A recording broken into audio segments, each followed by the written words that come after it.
Good morning. Welcome to our worship service at the First Unitarian Church of Worcester, Massachusetts. I'm Sarah Stewart. I'm the minister here. It is wonderful to have all of you with us this morning. I'm leading worship this morning with our director of music, Will Sherwood, our choir, our children's coordinator, Abigail Hannaford-Riccardi, and our broadcast tech, Henry Bolduc. Paul Pobenchak is volunteering, and Kate Sheehan is our head usher. Here at First Unitarian Church, we strive in loving fellowship to honor the sacred, connect with each other, and serve justice. We are a welcoming congregation. Whatever your age, race, class, nationality, sexual orientation, or gender identity, we are delighted to have you with us this morning. We are worshiping as one congregation in many places. We have people here in the sanctuary and people joining us online. If you're here in the sanctuary while keeping your mask on, feel free to participate in all the unison prayers and readings and sing the hymns. If you're at home, the words to the readings and hymns will appear on your screen so you can join in as well. We will have a social hour with snacks in the garden following the service. Feel free to remove your mask once you're outside. If you're online, you can like this video to help others find us and subscribe to our channel to find more content. You can stay connected to the church through our website, firstunitarian.com, our Facebook page, and our newsletter. The newsletter is the best way to stay in touch and join our other programs. If you would like to receive our e-newsletter, please go to firstunitarian.com and click subscribe to our newsletter at the bottom of any page. This is the day the Lord has made. Let us rejoice and be glad in it.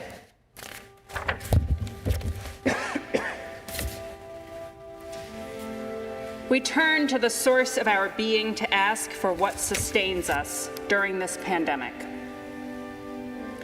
Sustaining food and drink, connection to our families, the natural world, and the chance to move our bodies in it. Friends, in person and online. Rest when we are weary, a safe home and shelter, the privilege of being able to isolate to avoid illness, and the great gift of real togetherness with friends for children and adults. Balancing the demands of work and family, fresh air and the outdoors, time alone and time with others, the internet, making and appreciating art, reading and walking, perspective on these hard times, knowing that this too shall pass. May we give thanks for our blessings and be sustained in our support for one another. Amen.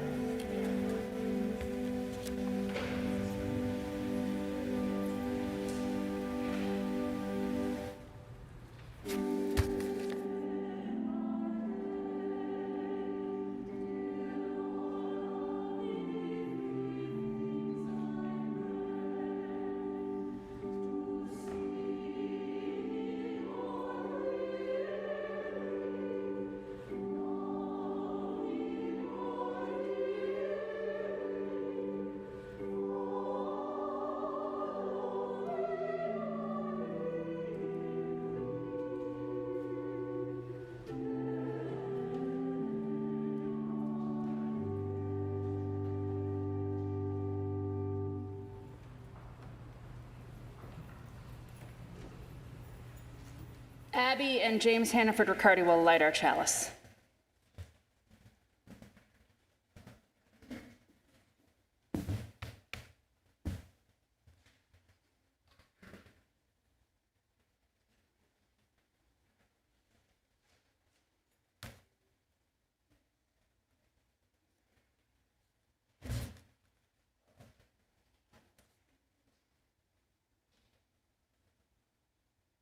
In the spirit of love, we light this chalice. Please rise in body or spirit to renew the covenant of our church with the words printed in your order of service or which appear on your screen. In the love of truth, and in the Spirit of Jesus, we unite for the worship of God and the service of all.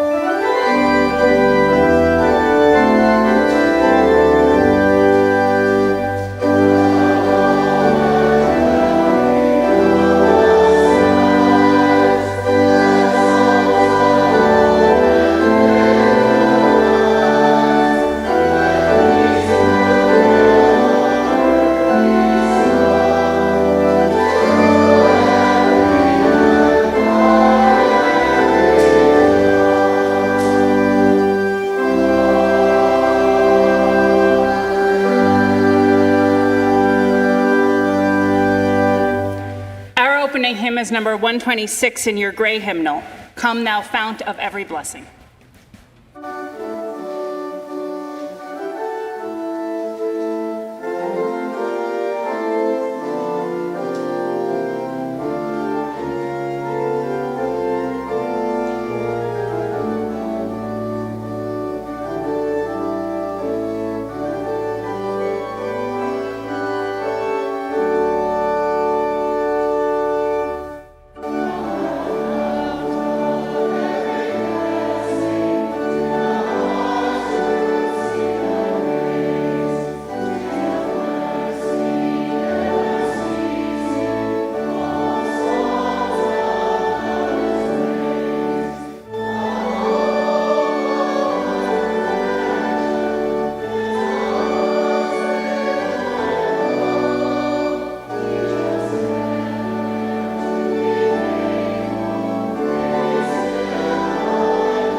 Please be seated.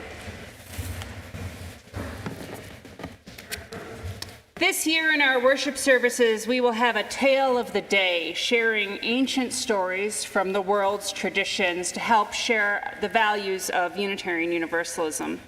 We're beginning this fall with myths from ancient Greece and Rome. Abby has a story to tell here that will show up on your screens, but if there are children who would like to come forward and sit where they can see the story table, you're welcome to come up now.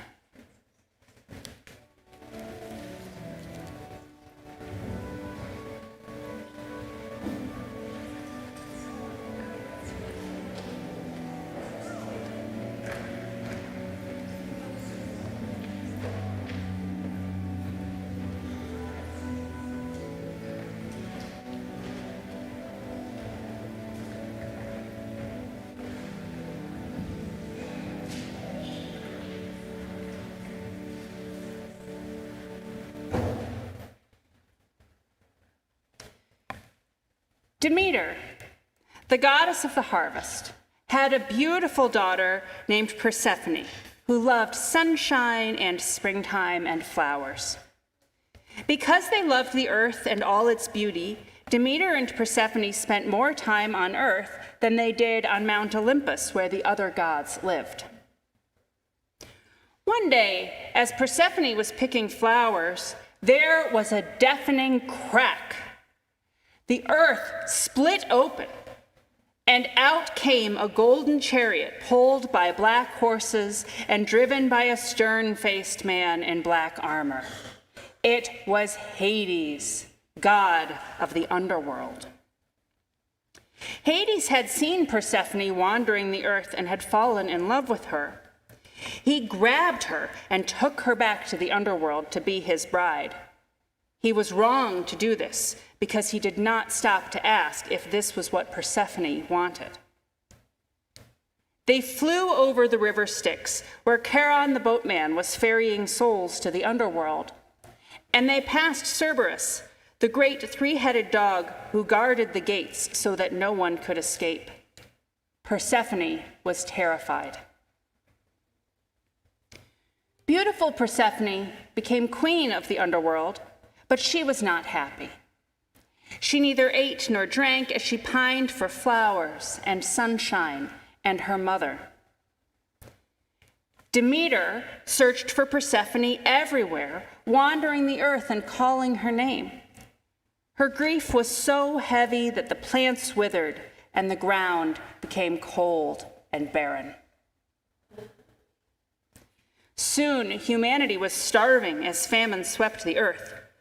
Zeus begged Demeter to let the earth bear fruit again, but Demeter said that would never happen until Persephone was returned to her. Zeus sent Hermes, messenger of the gods, to the underworld, asking Hades to release Persephone. Hades agreed, but before she left, he tricked Persephone into eating some pomegranate seeds, the food of the dead. Hades knew that if Persephone ate the pomegranate seeds, she would have to return to him. Hades drove Persephone back to the earth and back to Demeter. Mother and daughter hugged and cried. They were so happy to be reunited. But then Hades revealed that because Persephone had eaten the pomegranate seeds, she couldn't stay, but must return with him. At this, Demeter and Persephone were again heartbroken. Zeus intervened and agreed a compromise. Persephone would spend 4 months in the underworld with Hades, 1 month for each seed she had eaten, and the remaining 8 months with her mother on earth. And that's why every year for 4 months the earth becomes cold and barren while Persephone is in the underworld and Demeter mourns. And then every year when she returns, the earth fills with flowers, fruits, crops, and grasses as Demeter and Persephone travel their beloved earth, bringing joy to humanity.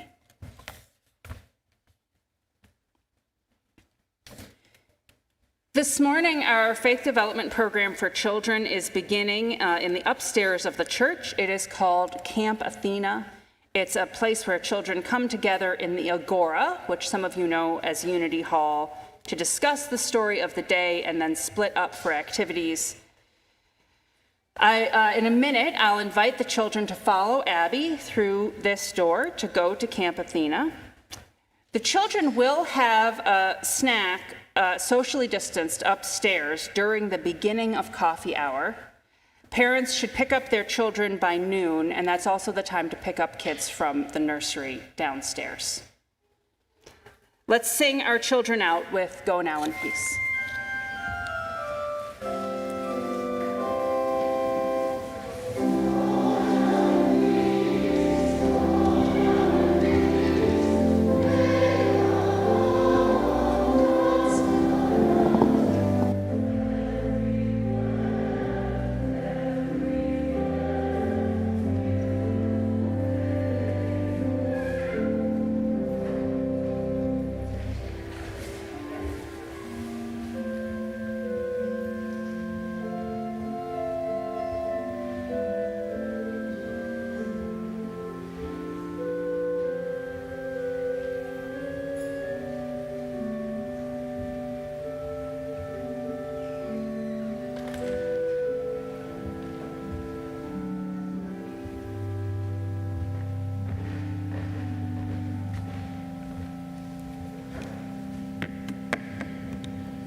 Please join me in the common prayer printed in your order of service and appearing on your screen. Spirit of love, we have known hard times, and we know hard times will come again. Give us patience, compassion, love for each other, and a sense of humor. Help us say, I'm sorry, and I forgive you. Through the bonds of this community, may we come through hard times stronger because we are together. Amen. Please continue your own thoughts and prayers in silence.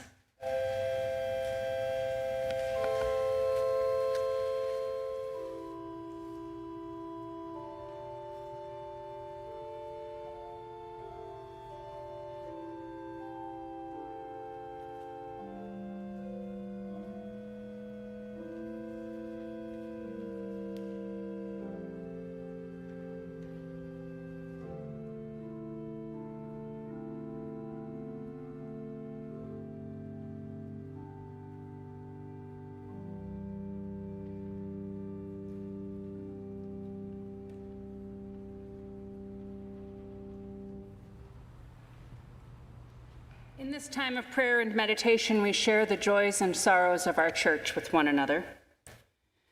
Bill Ruggiero offers a prayer that he stays in his new house, he likes it there, and he is also praying for his new provider that she gets home safe from New Jersey. Jean Thierkoff offers a prayer of thanks for her husband Bill's successful heart valve repair last week. He is recovering, and we join Jean in praying for his continued good health. We know there are those joys and sorrows which go unspoken among us. We reach out to one another here or across the distance in compassion as we say together the prayer of Jesus. Our Father, who art in heaven, hallowed be thy name. Thy kingdom come. Thy will be done on earth as it is in heaven. Give us this day our daily bread, and forgive us our trespasses as we forgive those who trespass against us. And lead us not into temptation, but deliver us from evil. For thine is the kingdom, and the power, and the glory, forever and ever. Amen.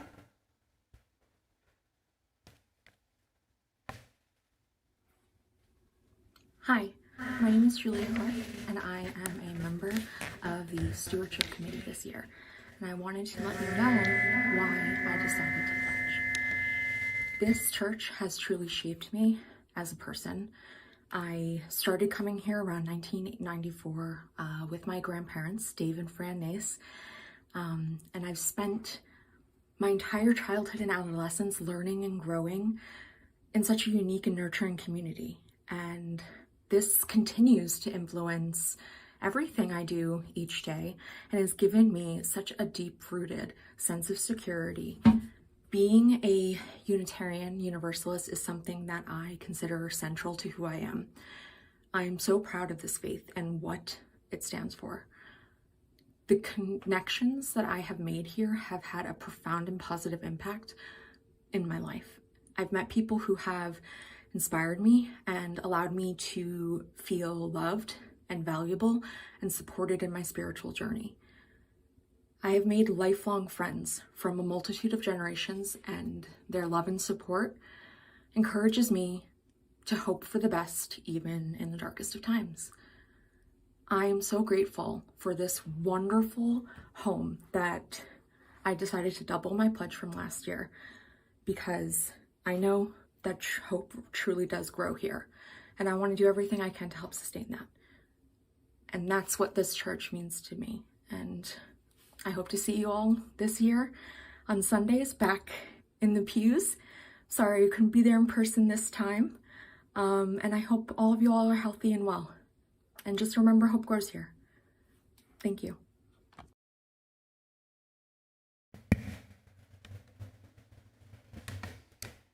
On Sunday, October 3rd, following the service, we're going to have a stewardship party and luncheon and opportunities fair. We'll have outdoor food.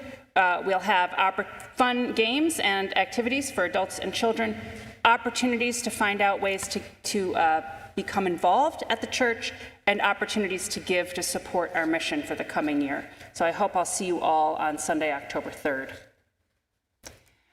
Our ministries at First Unitarian Church are always thriving because of your support. In the past week, members of the Sisterhood supported Sue Stafford as she plans the memorial service for her late husband, Jim Demetry, which will be held here in the church and online on Saturday, October 2nd at 1 p.m. Volunteers cleaned the church from top to bottom last Saturday to prepare for these in-person services, and youth and adults volunteered to support Camp Athena, our faith development program for children, for this year. Your giving makes all of this possible. The ushers will circulate through the sanctuary to accept donations. You may also text 844-906-2338, followed by the amount you wish to donate, or scan the QR code in the order of service. If you're online, you can also go to firstunitarian.com and click Give Online at the top of any page. I invite your generous contributions for the good work of First Unitarian Church.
Our first reading is from the prophet Jeremiah, chapter 29. Thus said the God of Israel, to all the exiles whom I exiled to Babylonia, build houses and dwell in them, and plant gardens and eat their fruit. Take wives and beget sons and daughters, and take wives for your sons, and give your daughters to husbands, and let them bear sons and daughters, and multiply there, and do not dwindle. And seek the welfare of the city to which I exiled you, and pray for it to the Lord, for through its welfare you shall have welfare. For thus said the Lord, the God of Israel, let not your prophets who are in your midst delude you, or your soothsayers, and do not listen to your dreams that you dream. For thus said the Lord, when 70 years are fulfilled for Babylonia, I will single you out and bring about my good word to return you from this place. For I surely know the plans that I have devised for you, said the Lord, plans for peace and not for evil, to give you a future and hope. And you shall call me and go and pray to me, and I will listen to you. And you shall look for me and find me when you seek me with all your heart. And I will be found by you and restore your fortunes, and I will gather you from all the nations and from all the places where I scattered you, said the Lord, and I will bring you back to the place from which I exiled you.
Our second reading is from the reflection, Forgiveness is Human, by Chaplain Captain George Tiger. He is a Unitarian Universalist Army chaplain. He wrote this several years ago while he was serving in Afghanistan. The moon rises as the call to prayer begins to ring out over the city. I stop for just a moment to take in the view.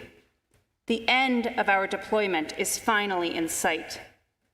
2 more full moons in Kandahar, I think. So much has happened in such a short time. How we each look back upon our experiences in large part will determine their meaning to us in the years to come. mistakes, what ifs, if onlys. We can easily fill our minds with an unceasing train of thoughts about how things might have been. In the military, this human tendency to overanalyze our errors is compounded by an institutional culture in which we are often only as good as our last mistake. At its root, the word forgiveness means to give up or to give away. When you forgive, you let go of something, you give up something. A weight is released from your shoulders. We often think about forgiveness as releasing another person from an obligation to us, from responsibility for their actions. In truth, though, through forgiveness, we free ourselves. We free ourselves from the desire to take revenge, the need to get even, and from anger. Without forgiveness, we carry these weights with us wherever we go. With forgiveness, we can put down these burdens. This is why self-forgiveness may be the most important kind of forgiveness we engage in. When we fail to forgive ourselves, we are forced to carry a double burden, punishing ourselves with nagging questions and self-doubt, plus guilt and shame over knowing we could have done better. There are thousands of things we could have done differently, but there is only one way to move on. Forgive ourselves for our shortcomings and commit to do better in the days to come.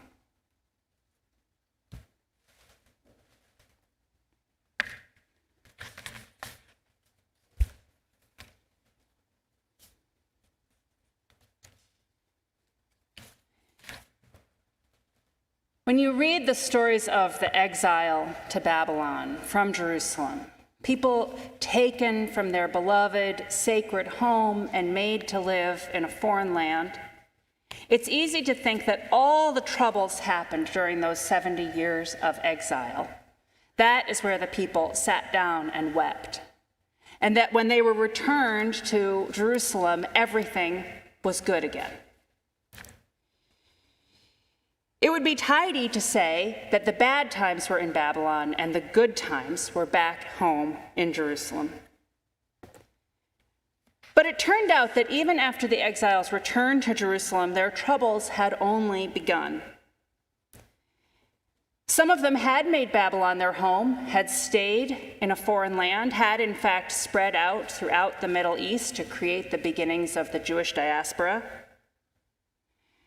Back home in Jerusalem, there was a declining Judean population, family fights with the Samaritans, and a small life in a small country controlled by its more powerful neighbors. Even after returning from exile, the Jewish people found themselves in a turmoil of troubles. You have to ask which was really the hard time, the exile or the return, the crisis or the aftermath. Even once they were home, they had to seek out their God. As the prophet said, "Call me, look for me, seek me with all your heart." They had to seek out their deepest values to guide them. I think it's often like this in human life together, that we manage to hold ourselves together during the moment of crisis and find that things are actually harder when we try to return to normal.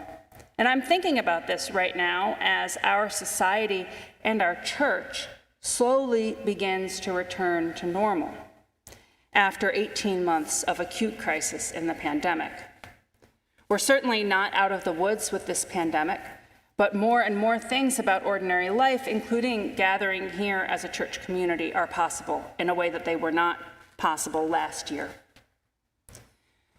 So I want to take this moment in the church's life to reflect a little bit on stories of crisis from the past.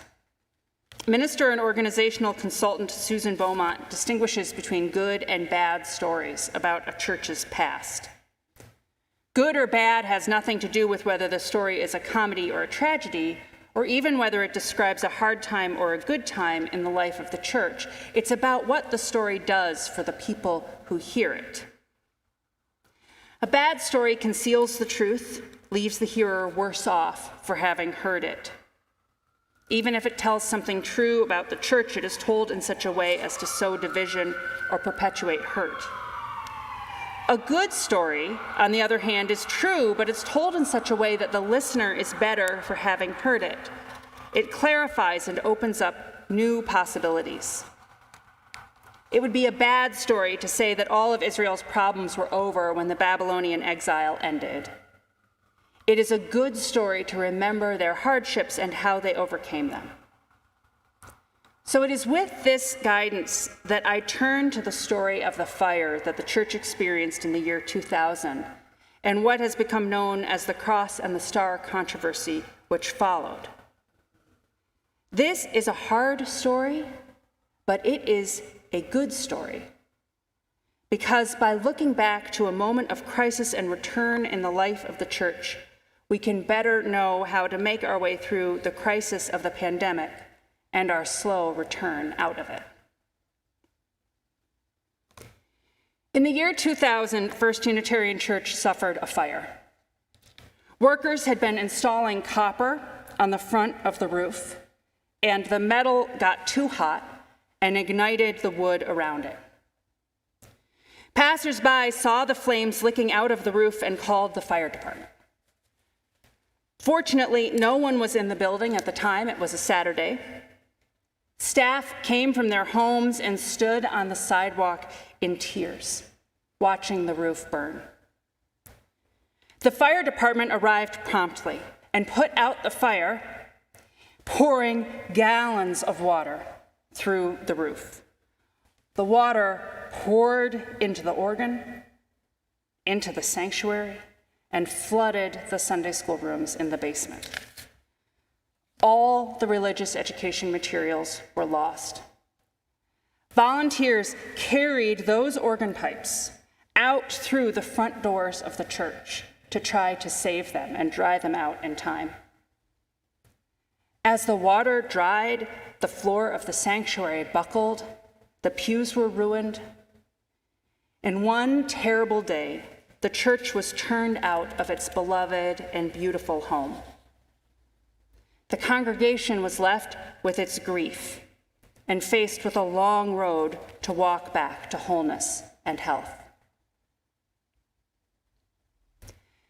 Yet this is a strong church. It did not take people long to set out walking on that road. The congregation met to worship, I believe, the next day in Unity Hall, the large gymnasium in the back of the building, which had not been damaged.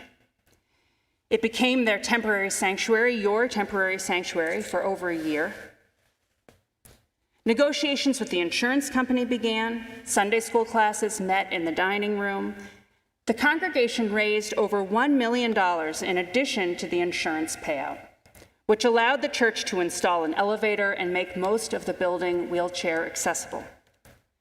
The newly rebuilt Sunday school spaces downstairs became the modern, open, airy spaces we know today, well-lit, designed for children's well-being. The church held together through the crisis of the fire and emerged stronger than ever. It was a tragedy, a time of exile and lostness, but the church survived. The congregation had been out of its sanctuary for months, and in that time, the ministers and some lay leaders had begun to talk about the symbols in the sanctuary. They had been reading the book Constantine's Sword together, and we had become painfully aware of the history of Christian anti-Semitism in Europe and America. At that time, First Unitarian Church had a plain wooden cross hanging right back here in the pulpit. And as the group learned more about anti-Semitism and considered the pluralist makeup of First Unitarian Church then and now, it began to make sense to them to make a change in that symbol. The cross, they thought, should not be the only symbol at the front of the church. When the congregation re-entered the sanctuary after the fire, there would be two symbols hung side by side, the cross and the six-pointed Star of David representing Judaism. That simple, well-intentioned decision sparked the deepest conflict this church has known in a generation. Some felt the cross was sacred and that it alone belonged at the front of the church. Others felt that a major decision, such as changing the holy symbols in the sanctuary, should have been discussed by everybody. The ministers felt that the situation of the worship service was within their purview as the spiritual leaders of the church. Some welcomed the change, both for its acknowledgement of the Jewish roots of Unitarian Universalism and for decentering a Christianity that did not represent everyone here. Some who did identify as Christian and had felt comforted by the cross welcomed a change that would allow other people from other religious backgrounds to feel similar comfort. Some didn't have strong feelings about the symbols themselves, but hated the conflict it was stirring up in the church. In the end, the symbols were removed, and we have worshiped with this blank wall since then. And they were placed instead on the pendants, which you can see hanging on either side of the pulpit here, with one symbol on the top on either side. The congregation reaffirmed that ministers have the freedom of the pulpit, and a tradition of listening sessions began when major changes or important decisions had to be made. Yet some people left heartbroken and didn't come back. As hard as the fire was, the return was a harder time for First Unitarian Church. Now, I place no blame in this story, because I know what it's like to be caught in the aftermath of loss and sudden change. I know what it's like to be the minister who makes a decision that causes what seems to be an explosion in the congregation. And I've learned to have some sympathy for the congregation in that time, too. When I had served my church in New Hampshire for 10 years, I knew that it was time for me to begin to look for a new ministry. I loved that church and those people, and there wasn't anything wrong with our relationship, but my husband Andy and I were ready to move away from rural New Hampshire, and we were ready for the next step in our lives. And at the request of my lay leaders in New Hampshire, I told the congregation that I would be looking for a new ministry and that would be my last year with them. So we came back together in September for a new church year, knowing that would be our last year together. I thought, this year is an opportunity. There are things that I think this church should do in order to grow, in order to be ready to welcome new people, in order to be ready to explore something new with a new minister. This is an opportunity to make some changes in the worship service. And I especially made a change in the way that church handled its prayers of joy and sorrow. You would have thought that I had committed a crime in making that change. People hated it. Some people thought it was fine. Some people thought it was the minister's authority to make that change, regardless of how they felt about it. We had meetings where people were in tears over this change. Meetings where people were beginning to disagree with each other over whether or not we should do this. And after we had lived with this level of disruption in the church for a few months, I realized I had been wrong. That was not the time to try to make that change. We resolved on a compromise in the liturgy for the rest of the year and ended the year joyfully, saying goodbye to each other, looking back on our good 11 years of ministry together. You know, when I look back at that experience, I still think that I was right. I still think the worship service needed to change, but I can see that it didn't matter that I was right, that being right was not the most important thing. I didn't have the perspective and experience I needed to see that at the time that changes in the worship service are embedded in a community relationship in a church and the pastoral relationship between the minister and the people. And I was giving up that relationship with them and no longer in a position to be able to make a change like that. The relationships were frayed, so nothing that depended on the relationships could stand any stress. I imagine that's what it was like here after the fire. Everything had borne so much weight during the crisis of a fire and its aftermath and fundraising and fixing what had been broken, that the relationships could not bear the weight of such a sudden change in the sanctuary. And here we are again. After an unprecedented time in this church's history of being largely closed for a year, of not having a religious program for young children last year, of not being able to get together in person to consider major decisions, of celebrating all the ways in which we have done ministry online and thrived as a congregation during hard times. But we have put a lot of pressure on the way we are together, on our love for one another. And we are finally, with trepidation and some relief, coming back into this sacred space together to begin a church year together. And so I think it is a good time for us to pay attention to tending those relationships and being aware of the pitfalls we might face as a community. It's not hyperbole to say that this COVID pandemic has been traumatizing. People lost jobs or they worked nonstop. They taught children over a computer. Children themselves were out of school and are now readjusting after a year out of the classroom. Some people are healthcare providers who have witnessed months of suffering and death. Some people fear eviction. Many of us are angry and worried about low rates of vaccination nationwide. Many of us have missed the presence of family and friends or have even had to say goodbye to dying loved ones over a computer. We have been unable to plan for the future, and all of these traumas are real. They have hit some of us harder than others, but I don't know one person who is not experiencing some kind of anxiety or sadness coming out of this pandemic.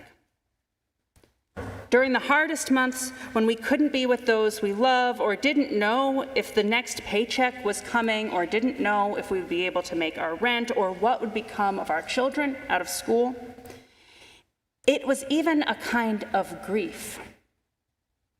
We made it through, but our losses are real, and our hearts break for ourselves and for others who lost so much.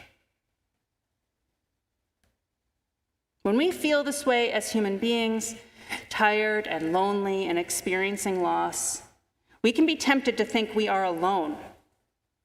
We can confuse loneliness for aloneness, and we give in to all of those problems of grief. We keep our problems to ourselves. We think we're responsible individually for all the solutions. We worry that others won't understand what we're going through or won't be there to help. These are symptoms of grief.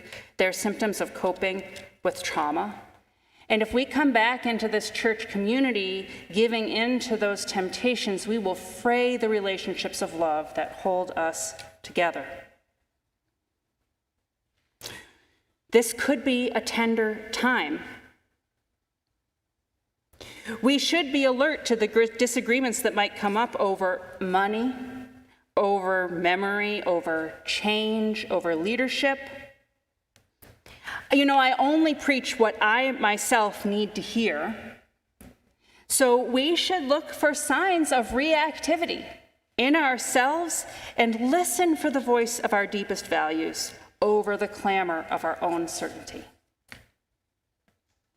Our deepest values call us back into relationship.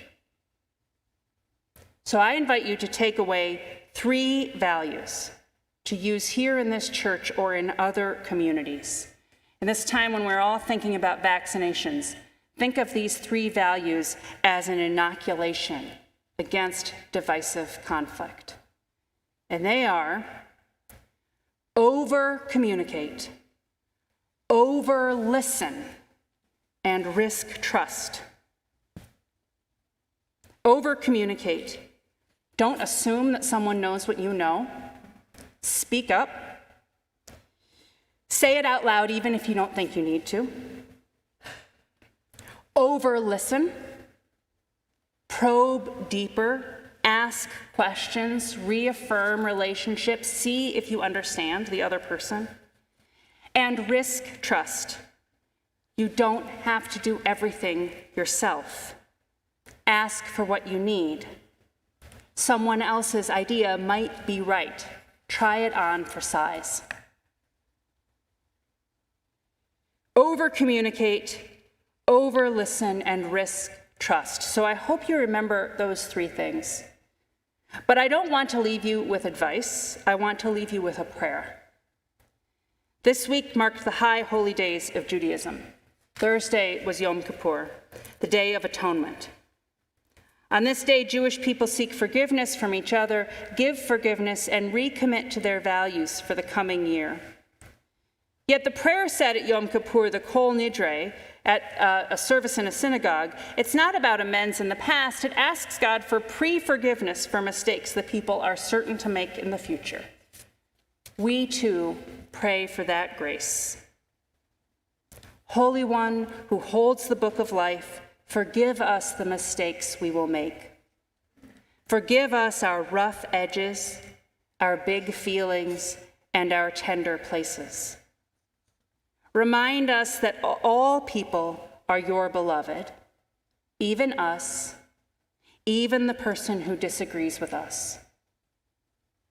Help us see divinity in our fellow human beings.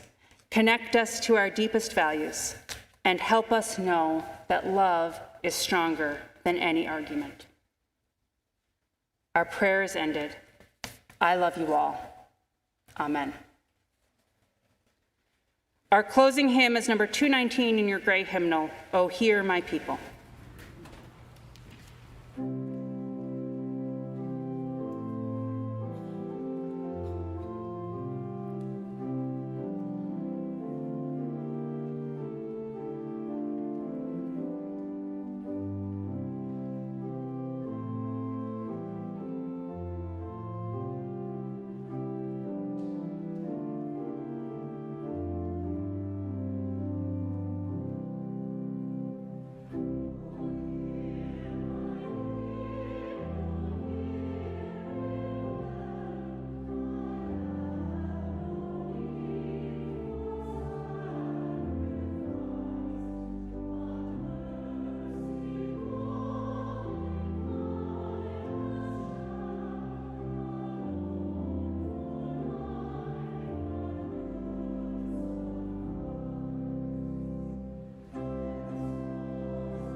Go forth into the world in peace.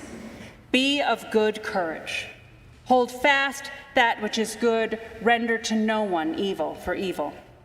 Strengthen the faint-hearted. Support the weak. Help the afflicted. Honor everyone. Love and serve the holy. rejoicing in the power of the Spirit forever. Amen.